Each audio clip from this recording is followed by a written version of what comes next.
Welcome to the Wickedly Smart Women podcast, featuring stellar conversations with emerging and established wickedly smart women. Thanks for joining us today as we celebrate women who are committed, care deeply, and have the courage to take action and create conscious change all around the world. Now here's your wickedly smart host, Anjel B. Hartwell.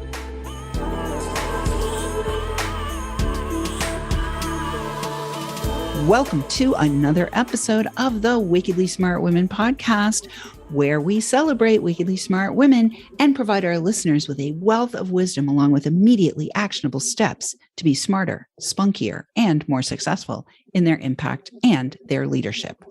This is your host, Anjel B. Hartwell, and today we welcome our special guest, Lynda Sunshine West.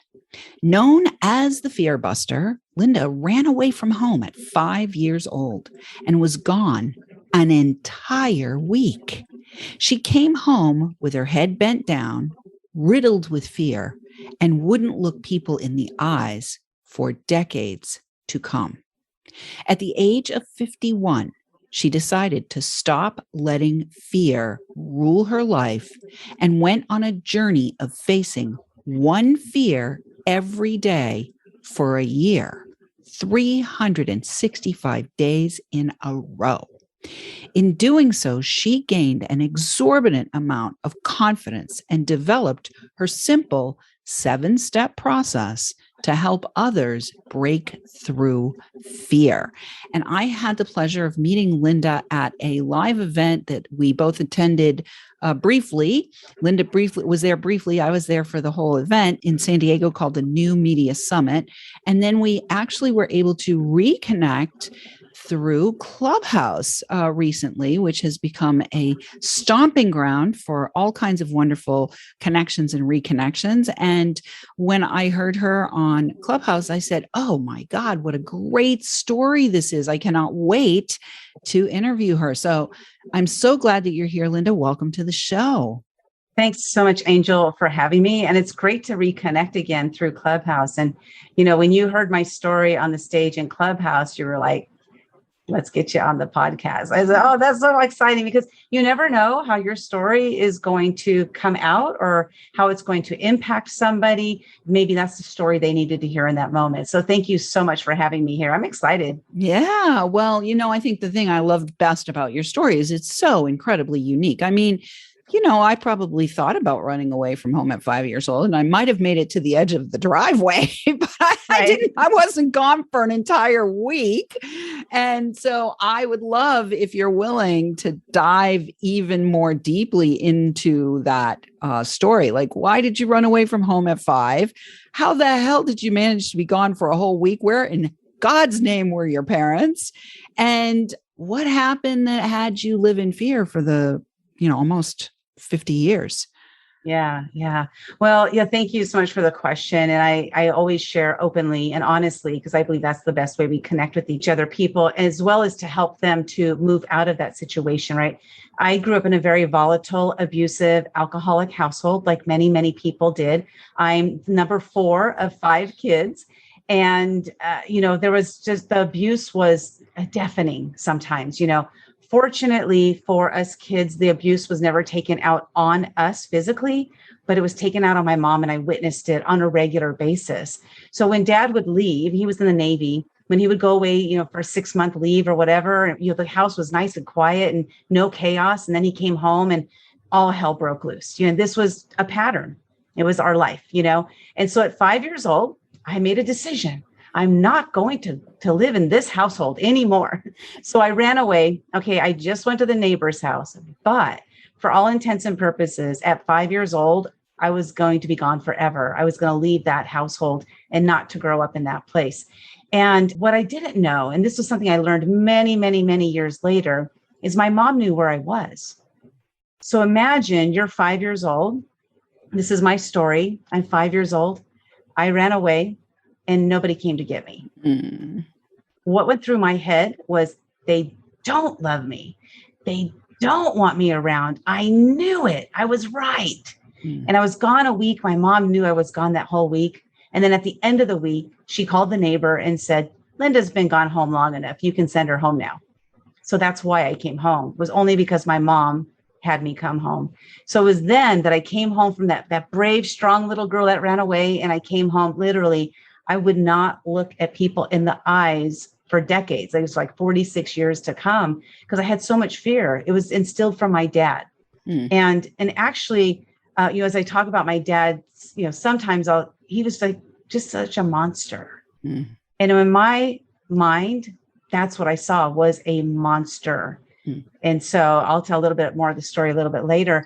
But, it was that courageousness that I ran away, that at 51, when I broke through a fear every day that year, is I wanted to reconnect with that brave little girl. And I did it during that year.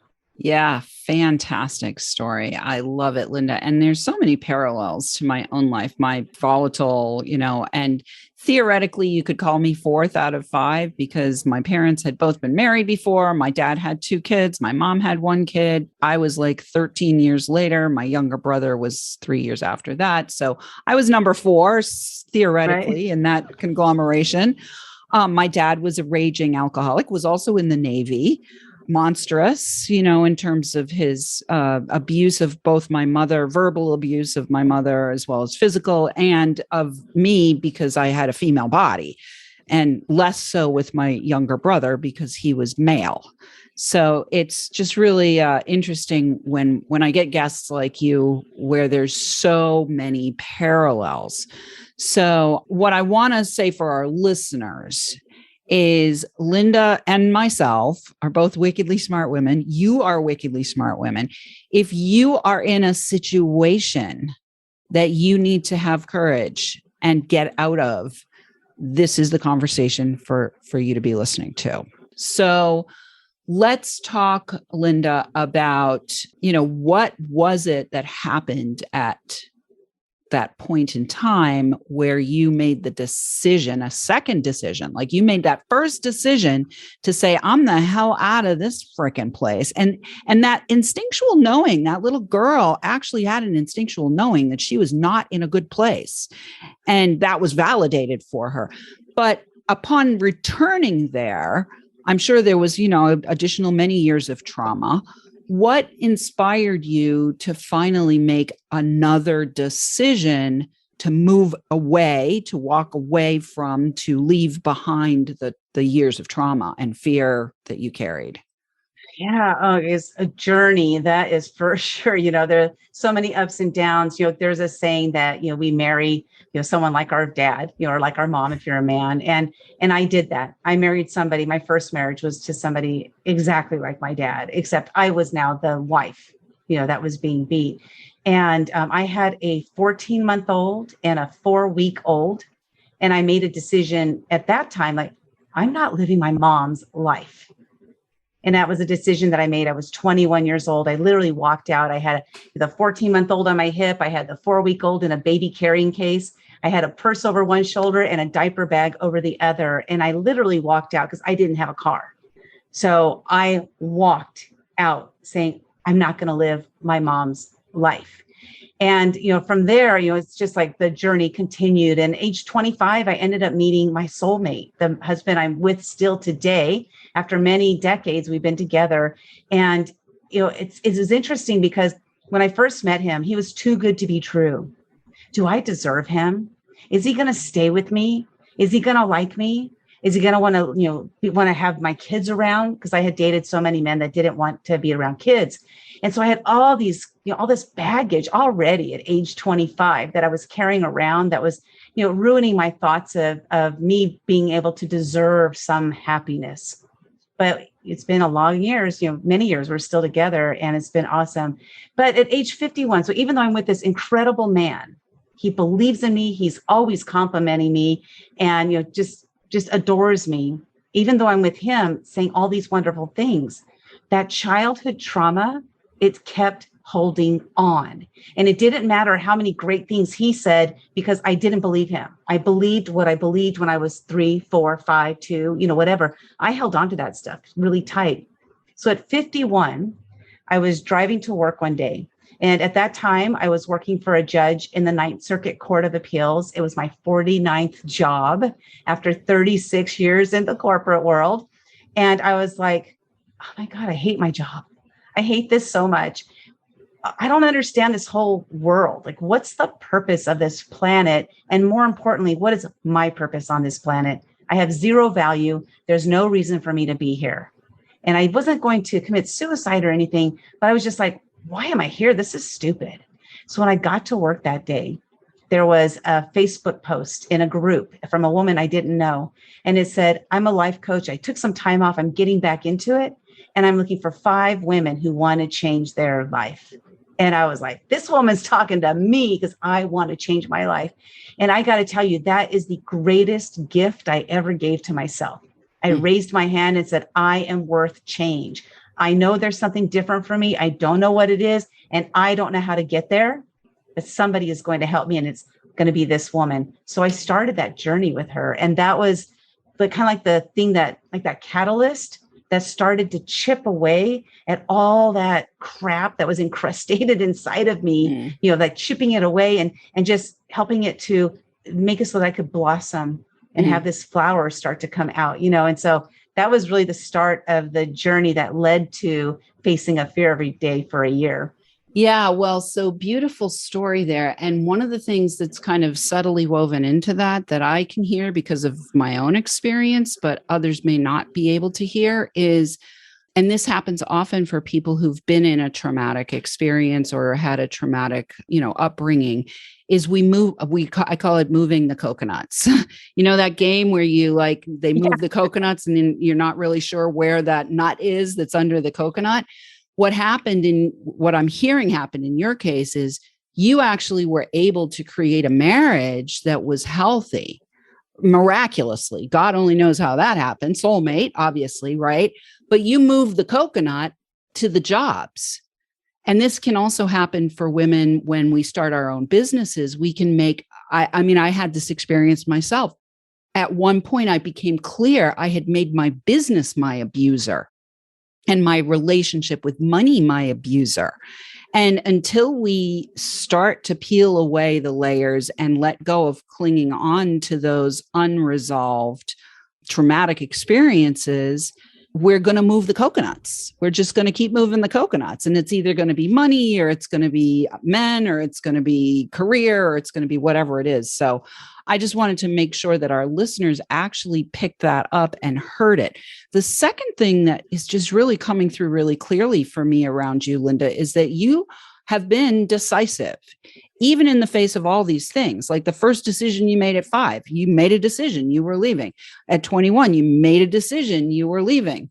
At the age that you made the decision to hire the life coach, you made a decision. So there was some part of you that was that maybe steel core that knows how to decide, that has been helping you all along. So we are already at the break. Comes really quick. So we're going to take a quick break. And when we pick it up on the other side, we're going to talk about what happened after you did your 365 days and what you have decided to do moving forward from there. But right now, Wickedly Smart Women, we could use your help. So if you are enjoying the show and want us to stay on the air, please decide to make a donation. I usually say consider, but now I'm going to say decide to make a donation at www.wickedlysmartwomen.com. Thank you for helping me change my language today, Lynda. We'd also like to ask you to decide to share with your lovely lady friends who you think might benefit from our content. Particularly if you have a friend that you actually know is in an abusive situation, this would be a great episode for you to share with that person. So please help me out and your sisters, mothers, daughters, friends, and colleagues out by letting them know about the show so that we can serve them too. I definitely want to say a great big thank you to all of our listeners who are downloading, rating, and reviewing. The show is now in the top 1.5% of all podcasts across all categories worldwide. So we're celebrating that. And I'm really grateful for all of our listeners all around the world in 89 countries. We are welcoming thousands of downloads from all over the world. I want to shout out this week to our listeners in Ecuador, Nepal, and the Cayman Islands. And we will be right back with Lynda Sunshine West.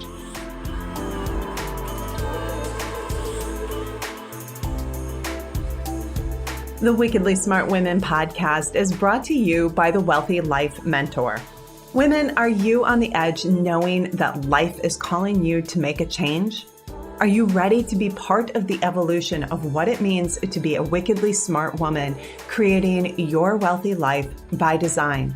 A life that is an extraordinary work of art. Anjel B. Hartwell, the Wealthy Life Mentor, is hired by women in transition. Women just like you who want to break through to their brilliance, become clear on the value of their wisdom, and embody a beauty-filled, balanced life of shameless self-expression.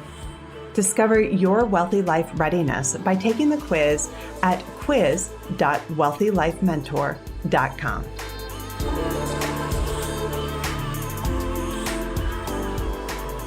And we are back with Lynda Sunshine. I'm going to just call her Lynda Sunshine. I hope you don't mind if I call you Lynda Sunshine. I love that. I love that.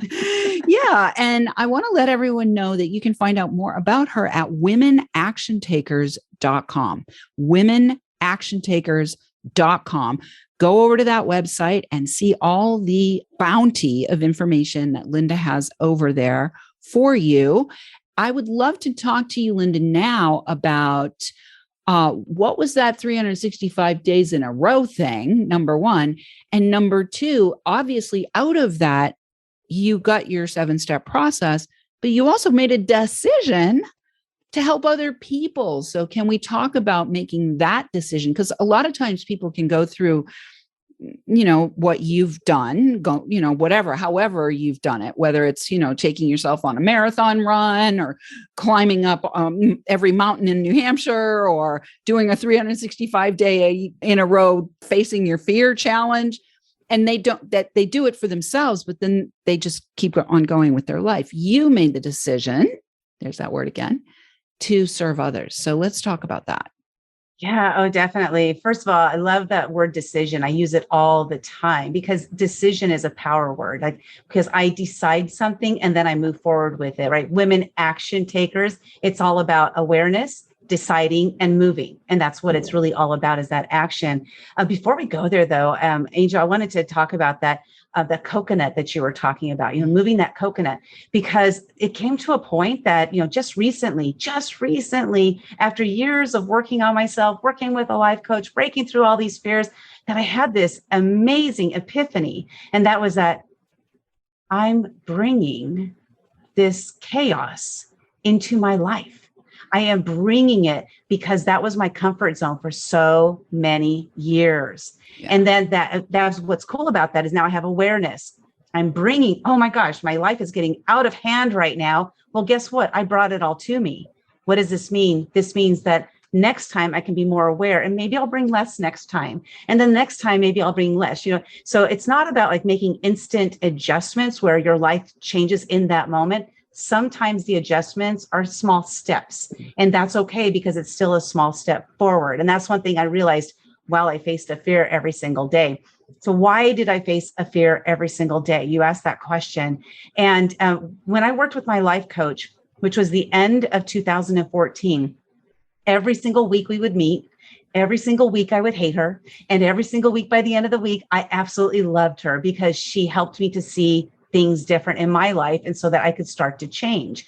And I ended up working with her until the end of 2014, November. So December, I was by myself. And I thought, oh, I got this. I don't need to rehire her, right? I got this because she taught me all the techniques.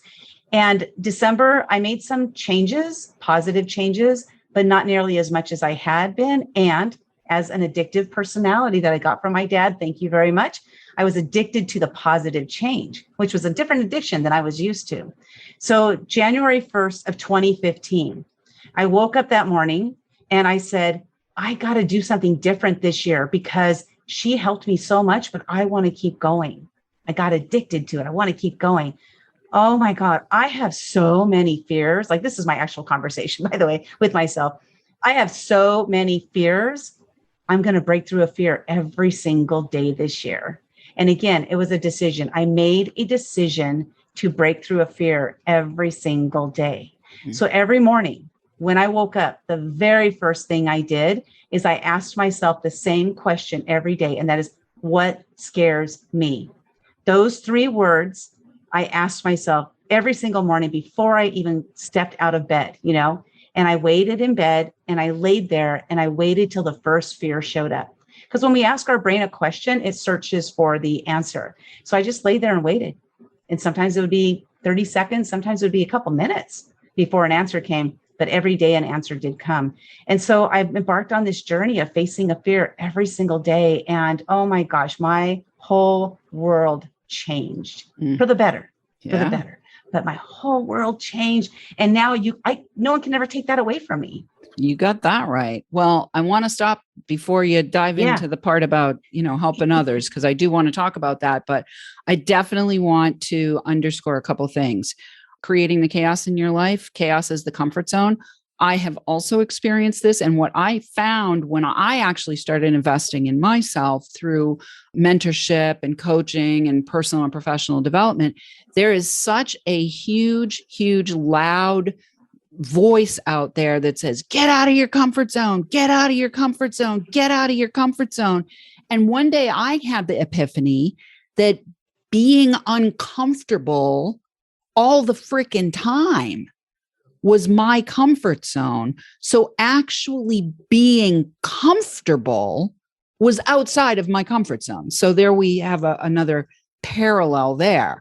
And the other thing that I heard was what you did with the 365-day challenge, even though you kind of got addicted to positive change. If you're going to have an addiction, let it be to positive change. Exactly. What I'm hearing there is you did what I've been practicing myself specifically around pleasure for myself recently, is you started microdosing, right? You microdosed on making the positive change by asking, what am I scared of?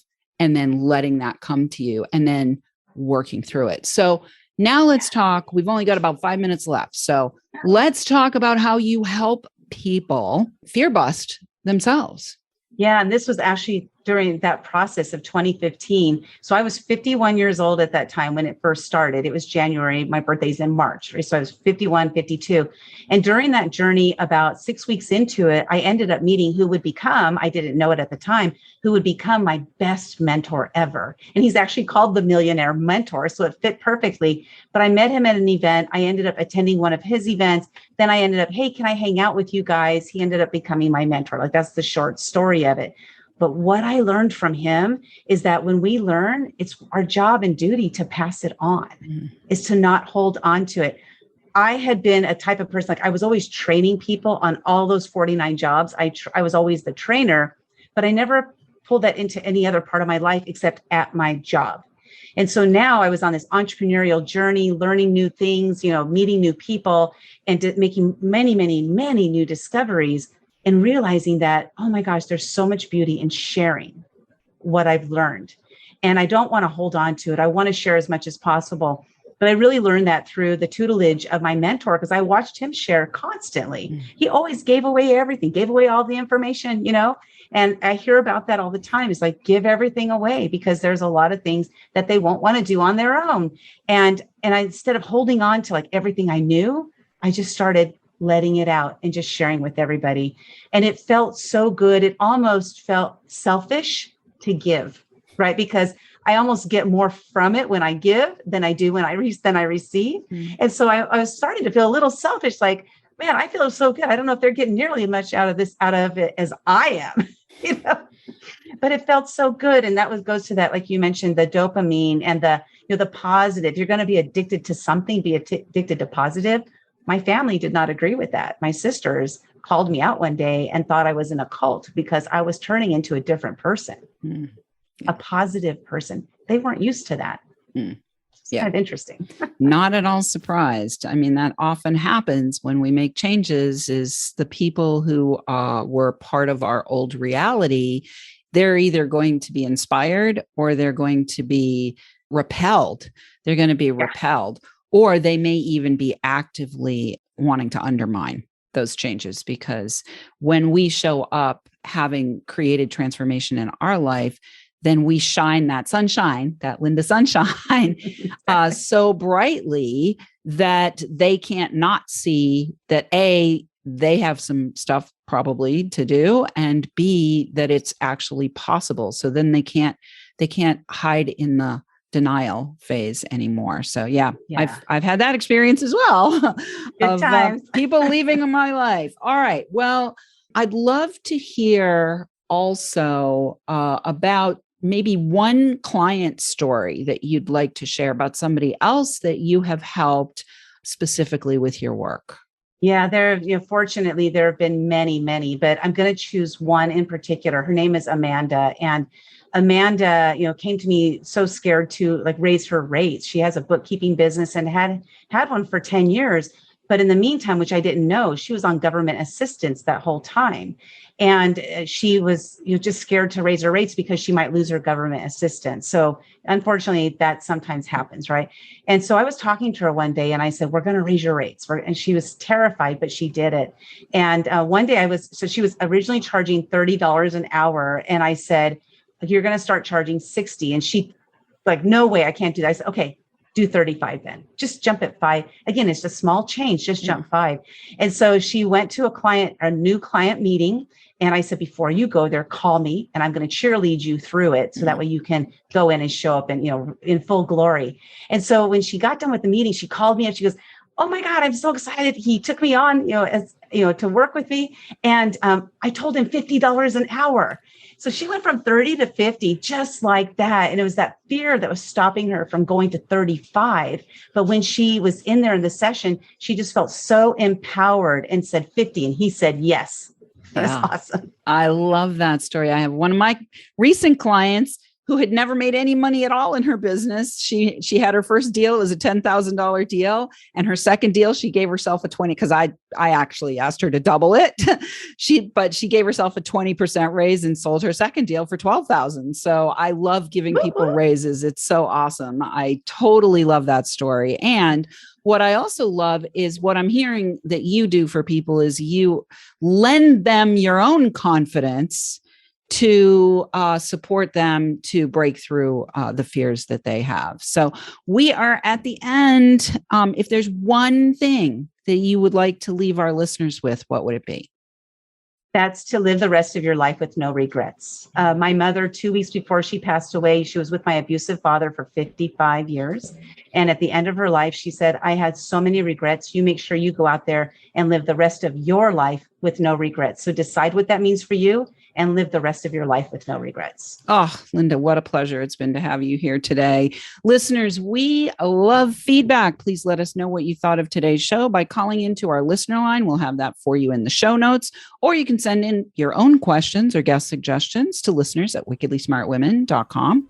We might even give you a shout out on the show. Thanks for tuning in. Keep your ears open. And remember, you are a wonderful woman. Thanks for tuning in, downloading, and listening. Be sure to rate and review Wickedly Smart Women on Apple Podcasts and share with other women who can benefit from today's episode. Wickedly Smart Women is the premier podcast series for informing, activating, and inspiring the leader who carries profound wisdom and knows that now is the time to welcome wealth. We welcome your feedback and guest suggestions and invite you to subscribe to our mailing list to be notified of each new episode at wickedlysmartwomen.com.